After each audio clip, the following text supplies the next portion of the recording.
Kok gue overthinking terus ya? Tapi coba kita berhenti sebentar. Bagaimana kalau yang kamu alami bukan overthinking? Bagaimana kalau itu adalah sesuatu yang jauh lebih normal? Bahkan diperlukan. Kita sering salah memahami satu hal dasar. Kecemasan itu bukan selalu masalah pada titik tertentu. Kamu justru harus cemas.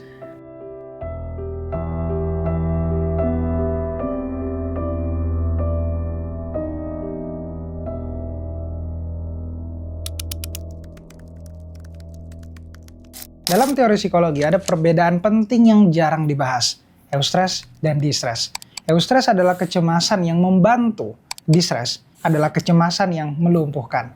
Masalahnya, kita sering menggabungkan keduanya seolah-olah itu sama. Contoh sederhana, besok kamu ada presentasi penting, malamnya kamu tidak bisa santai sepenuhnya, kepikiran, deg-degan. Itu bukan kelemahan, itu tubuhmu sedang berkata, ini penting. Dan kecemasan ngebuat kita akhirnya latihan lebih serius, memikirkan kemungkinan pertanyaan, datang lebih siap. Itu eustress. Sekarang bayangkan versi lain. Kamu memikirkan presentasi itu terus, tapi tidak latihan. Kamu membayangkan semua kemungkinan buruk, tapi tidak mengubahnya jadi persiapan. Kepalamu penuh, tapi tidak ada yang benar-benar bergerak. Itu distress. Perbedaannya halus, tapi dampaknya besar. Yang satu menggerakkan, yang satu melumpuhkan. Penelitian klasik dari hukum Yerkes-Dodson menjelaskan ini performa manusia justru meningkat saat ada tingkat stres tertentu. Terlalu santai, tidak fokus, terlalu cemas, tidak berfungsi. Di tengah-tengah ada titik optimal, disitulah performa terbaik muncul. Artinya apa? Tujuannya bukan menghilangkan 100% kecemasan. Karena tanpa kecemasan, kita justru kehilangan arah. Yang perlu kita pelajari adalah bagaimana membedakan kapan kecemasan itu membantu dan kapan ia mulai merusak. Masalahnya nih, banyak orang langsung menganggap kalau gue cemas berarti ada yang salah sama diri gue. Padahal seringkali yang salah bukan kecemasannya, tapi tidak adanya sistem untuk menyalurkan kecemasan itu. Akte ini bukan ingin membuat kamu tenang, tapi justru ingin meluruskan sesuatu yang jauh lebih penting. Kamu tidak rusak karena kamu cemas. Bisa jadi, kamu hanya belum pernah diajari cara menggunakan kecemasanmu dengan benar. Kenapa sekarang rasanya lebih parah? Kenapa generasi sekarang lebih mudah cemas, lebih mudah overthinking, lebih sulit tenang? Jawabannya bukan karena kita lebih lemah, jawabannya karena lingkungan kita berubah jauh drastis. Dan otak kita belum sempat beradaptasi. Otak manusia itu dirancang untuk dunia yang sederhana. Ancaman itu jelas, dulu lapar, bahaya, ditolak. Sekarang, ancaman jadi abstrak. Masa depan karir, opini orang lain, standar hidup. Ya, perbandingan tanpa akhir. Dan yang paling berbahaya, semuanya hadir di satu layar kecil kita. Setiap hari tanpa sadar, kita memberi otak kita terlalu banyak sinyal. Kamu tertinggal, kamu kurang, kamu harus lebih cepat. Scroll sebentar, dan kamu melihat orang lain kok lebih sukses, lebih produktif, lebih bahagia, dan otak kita akhirnya tidak punya konteks, ia tidak tahu itu highlight. Ia hanya membaca ini standar baru. Disinilah kecemasan mulai berubah. Dari alat navigasi menjadi alarm yang tidak pernah mati. Ada konsep dalam psikologi, chronic stress exposure namanya. Ketika otak terus-menerus terpapar stres kecil, tapi tanpa penyelesaian. Bukan stres besar, bukan trauma, tapi notifikasi, deadline, comparison, distraksi, sedikit tapi terus-menerus. Masalahnya nih, otak kita tidak dirancang sekali lagi untuk hidup dalam kondisi setengah terancam sepanjang waktu. Akhirnya baseline kita berubah. Yang dulu normal, sekarang terasa gelisah. Yang dulu tenang, sekarang terasa kosong. Dan di titik ini banyak orang mulai menyalahkan dirinya. Kenapa ya gue gampang cemas? Kenapa gue nggak bisa santai, banyak berpikir? Padahal mungkin yang terjadi bukan sekali lagi kamu rusak, tapi kamu hidup di sistem yang terus memicu alarm kita menyala. Bayangkan ini, kamu punya alarm kebakaran gitu. Awalnya alarm itu berguna, ia berbunyi saat ada bahaya. Tapi sekarang alarm itu berbunyi karena asap sedikit, panas sedikit, bahkan kadang tanpa alasan yang jelas.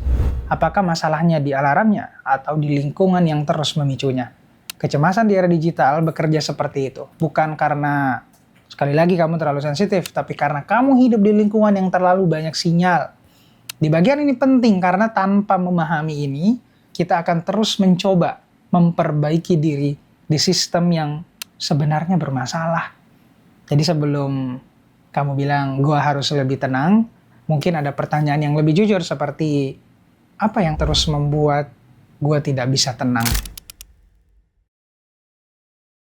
Kalau di akt sebelumnya kita bicara tentang dunia yang terus memicu kecemasan, sekarang kita masuk ke pertanyaan yang jarang ditanyakan.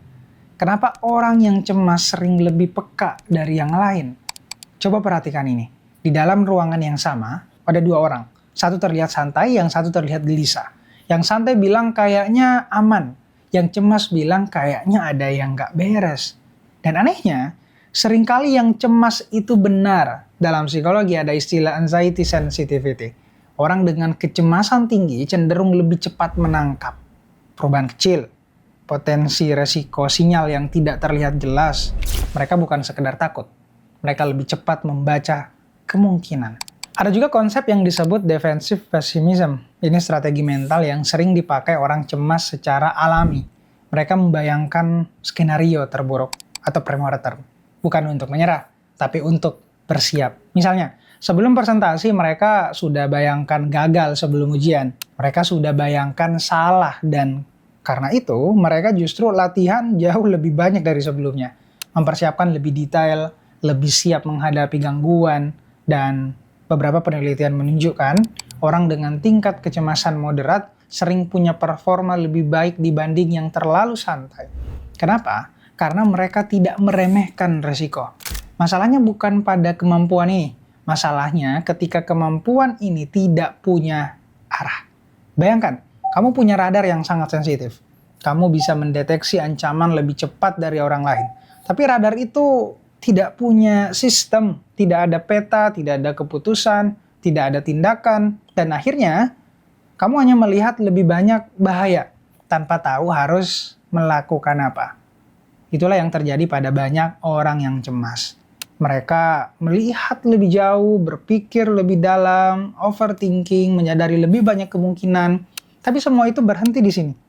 Dan akhirnya berubah jadi overthinking tadi, bukan foresight. Padahal kalau diarahkan dengan benar, kemampuan ini bisa jadi keunggulan besar. Ya, dalam perencanaan, pengambilan keputusan, analisis resiko, bahkan kepemimpinan. Tapi masalahnya, kita tidak pernah diajari cara menggunakan kekuatan ini. Yang kita dengar di budaya populer kita apalagi ya cuma jangan cemas, kurangi cemas, jangan overthinking. Padahal itu seperti bilang ke orang yang punya radar, matiin aja radarnya. Kalau di yang sebelumnya kita melihat bahwa kecemasan itu bisa jadi radar, sekarang kita masuk ke pertanyaan yang lebih serius dan lebih penting. Apa yang terjadi kalau kecemasan itu tidak kita lawan, tapi kita gunakan? Psikolog eksistensial Rollo May pernah menulis sesuatu yang menarik banget. Ia bilang, kecemasan dan kreativitas itu tidak bisa dipisahkan. Kenapa? Karena kecemasan muncul saat kita berhadapan dengan sesuatu yang belum pasti. Dan kreativitas lahir dari tempat yang sama. Ketidakpastian, uncertainty. Orang yang tidak pernah cemas biasanya tidak terlalu banyak mencipta. Karena mereka tidak merasa perlu mengubah apapun. Tapi orang yang mampu menggunakan kecemasannya, ya mereka bisa melihat kemungkinan buruk, merasakan ketegangan, dan secara alami terdorong untuk memperbaiki sesuatu. Dan disitulah kreativitas mulai muncul. Rollo May menyebut ini sebagai the courage to create. Bukan mencipta karena santai, tapi mencipta karena ada ketegangan yang tidak bisa diabaikan. Dan ini yang sampai hari ini saya lakukan. Sekarang kita balik ke kehidupan nyata. Kamu merasa cemas tentang masa depan. Itu bisa jadi overthinking atau itu bisa jadi dorongan untuk membangun sesuatu. Kamu takut gagal, itu bisa melumpuhkan. Atau itu bisa membuatmu mempersiapkan sesuatu lebih dalam. Perbedaannya bukan di kecemasannya sebenarnya. Perbedaannya di satu hal. Apakah kecemasan itu berhenti di kepala atau berubah jadi gerakan? Orang yang tenggelam dalam kecemasan mengulang pikiran yang sama.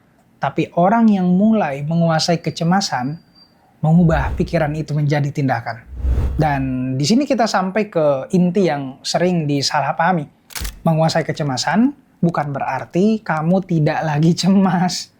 Itu berarti kamu tetap cemas, tapi kamu tahu harus berbuat apa. Bukan gue harus tenang dulu baru mulai, tapi gue tetap cemas dan gue mulai. Ada satu pola sederhana yang bisa kamu lihat. Dari kecemasan, berubah jadi kesadaran, kemudian ada struktur, lalu tercipta aksi. Banyak orang berhenti di tahap pertama. Mereka cemas, lalu mencoba menenangkan diri. Padahal langkah berikutnya bukan menenangkan, tapi menggunakan kecemasan itu sebagai arah. Contoh sederhana lagi, kamu cemas tentang pekerjaan. Daripada gue takut masa depan gue gimana, nggak dapat kerja, ubah jadi apa skenario terburuknya? Apa yang bisa gue lakukan dengan skill yang gue punya sekarang untuk mengurangi itu? Dari pikiran yang berputar menjadi peta, dan di titik itu kecemasan berubah fungsi dari alarm yang berisik menjadi kompas itu sendiri. Hal yang sama sebenarnya sudah lama dibahas dalam tradisi sufi.